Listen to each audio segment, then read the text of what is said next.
Sebelum kita lanjutkan dialog, saya ingin ajak Anda untuk melihat grafis tren elektabilitas 3 kandidat calon presiden teratas selama 3 bulan terakhir versi dari lembaga survei Carta Politika Indonesia.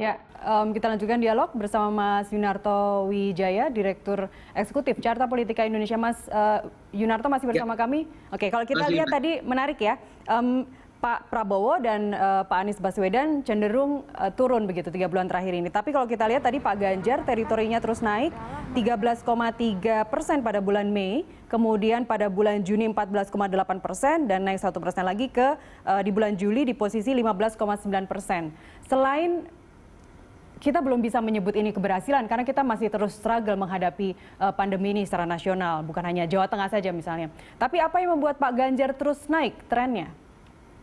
Ya, 2 faktor ya. Pertama, seperti tadi kita bahas, beliau mendapatkan panggung jauh lebih besar dibandingkan dengan situasi normal. Ketika terutama daerah Jawa ya, itu sangat disorot karena jumlah penduduk yang banyak dan memang epicentrum dari keberadaan pandemik lebih besar ada di Jawa juga. Tantangannya besar, panggungnya besar, walaupun bisa jadi bumerang juga menurut saya seperti terjadi di Jawa Timur. Tetapi ada faktor kedua juga buat Ganjar menurut saya, karena saat ini keterbelahan pemilih ini kan terjadi sejak 2014 ya. Bahasa netizen cebong dengan kampret, walaupun kita menurut saya sudah tidak tepat misalnya. Sekarang kadrun gitu ya, sama klepon gitu kan? Ya, kadrun sama klepon baru lagi. Tetapi suka atau tidak keterbelahan itu ada. Pemilih Jokowi kan sekarang mulai mencari ketika jagoannya tidak bisa maju kembali di 2024, siapa yang dianggap bisa menggantikan Jokowi. Berbeda dengan Pak Prabowo, ketika nama Pak Prabowo dianggap masih bisa maju kembali. Lalu ada nama Sandi juga, calon wakil yang masih bisa maju kembali, dan Anies Baswedan. Jadi saya melihat faktor Ganjar ini juga diuntungkan oleh belum banyak nama yang dianggap bisa mewakili Jokowi untuk menggantikannya 2024. Nah, ketika Ganjar mendapatkan panggung besar, segmen secara primordial dan kedaerahannya juga sama dengan Jokowi ada di Jawa Tengah, itu yang menyebabkan menurut saya sebagian dari pemilih Jokowi dengan sangat mudahnya berpindah ke sosok Mas Ganjar. Itu yang menyebabkan Mas Ganjar menurut saya mendapatkan tren cukup tinggi naik dalam waktu cepat dibandingkan dengan misalnya Anies Baswedan, Sandiaga Uno dengan Prabowo yang bermain di kolam yang sama, saling berebut, saling memakan, yang menyebabkan elektabilitas mereka bahkan kecenderungan saling tarik-penarik atau bahkan cenderung turun selama simulasi itu masih menyertakan 3 nama. Apakah alasan itu juga yang melatar belakangi Kang Emil yang juga trennya naik terus? Ya, Kang Emil juga sama ya, mendapatkan momen besar tadi terkait dengan situasi pandemi. Jumlah penduduk di Jabar juga lebih besar dibanding Jawa Tengah dan Jawa Timur misalnya. Dan sebagian, saya tidak menyatakan sebesar yang didapatkan oleh seorang Ganjar, sebagian besar pemilih Kang Emil ini kan kalau dibedah pemilihnya memang lebih banyak pemilih Jokowi kalau kita coba baca pada saat survei-survei maju di Pilgub Jabar kemarin. Tapi tidak se ekstrim apa yang terjadi pada Ganjar. Ganjar kan jelas satu partai dengan Jokowi, menyatakan sikap juga lebih tegas pada saat Pilpres kemarin, dan Jawa Tengah juga. Satu-satunya yang menurut saya menghambat pertumbuhan elektabilitas seorang Ganjar, yang padahal di pertanyaan lainnya dia diapresiasi sebagai kepala daerah terbaik loh dalam penanganan pandemi di atas Mas Ganjar kalau di survei saya kemarin ya. Tapi kenapa tidak setinggi Ganjar Pranowo elektabilitas atau tidak, ada faktor primordial. Ketika kecenderungannya pemilih Jawa Tengah misalnya ya akan Jawa Timur, etnis Jawa cenderung lebih memilih yang berasal dari etnis Jawa juga.